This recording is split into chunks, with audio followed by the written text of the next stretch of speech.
পুলিশেরা চলে গেল, সবাই চলে গেল, আমাদের করছে স্যারেরা ডাকছে। বিশ্ব ইজতেমার মাঠ নিয়ে সৃষ্ট বিরোধের জেরে বৃহস্পতিবার লং মার্চের মাধ্যমে টঙ্গীর ইজতেমা ময়দান দখলের হুমকি দিয়েছেন তাবলিগ জামায়াতের শুরা নিজামের নেতা মুফতি আমানুল হক। বুধবার কাকরাইল মসজিদে আয়োজিত এক জরুরি সংবাদ সম্মেলনে তিনি এই ঘোষণা দেন। মুফতি আমানুল হক বলেন, আজ সন্ধ্যার মধ্যে সাতপন্থীরা মাঠ না ছাড়লে বৃহৎ লং মার্চের মাধ্যমে ময়দান আমাদের নিয়ন্ত্রণে নেওয়া হবে। হত্যাযজ্ঞের ঘটনায় মামলা করা হবে এবং এর বিচারের জন্য আমরা সরকারের কাছে দাবি জানাবো। কিয়ামত পর্যন্ত সাতপন্থীদের কাকরাইল মসজিদে আসতে দেওয়া হবে না। তিনি আরো বলেন, বাংলাদেশে একটাই ইজতেমা হবে এবং তা আমরা পরিচালনা করব। তাবলিগ জামায়াতের দুই পক্ষের সংঘর্ষ এবং হতাহতের ঘটনার প্রেক্ষিতে সরকার উভয় পক্ষকে ইজতেমা ময়দান ছাড়ার নির্দেশ দিয়েছে। পাশাপাশি কামারপাড়া, আব্দুল্লাহপাড়া, উত্তরা এবং তুরাগ নদীর দক্ষিণ পশ্চিম এলাকায় যে কোনো সভা সমাবেশ নিষিদ্ধ করেছে ঢাকা মহানগর পুলিশ।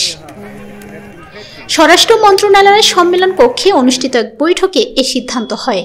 বৈঠকের পর সাতপন্থীদের প্রতিনিধি রেজা আরিফ বলেন, সরকারি নির্দেশনায় উভয় পক্ষকে ময়দান ছেড়ে দিতে বলা হয়েছে। মুখোমুখি সংঘর্ষ এড়াতে আমরা সরকারের অনুরোধে সাড়া দিয়ে ময়দানে ছাড়ার সিদ্ধান্ত নিয়েছি। এর আগে মঙ্গলবার রাত থেকে বুধবার ভোর পর্যন্ত টঙ্গীর ইজতেমা ময়দানে সাদ ও জুবাইরপন্থীদের মধ্যে সংঘর্ষে ৩ জন নিহত হন।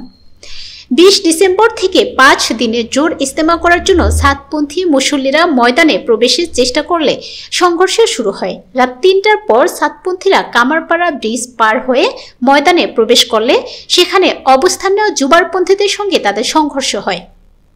সরকার পরিস্থিতি নিয়ন্ত্রণে রাখতে এবং ভবিষ্যৎ সংঘর্ষ এড়াতে উভয় পক্ষের প্রতি উস্কানিমূলক বক্তব্য এড়িয়ে চলার আহ্বান জানিয়েছে।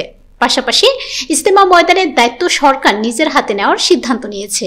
এই সংঘর্ষের ঘটনায় তাবলিগ জামায়াতের দুই পক্ষের মধ্যে দীর্ঘদিনের বিরোধ নতুন করে সামনে এসেছে, যা দেশে ধর্মীয় পরিবেশে উত্তেজনা সৃষ্টি করেছে।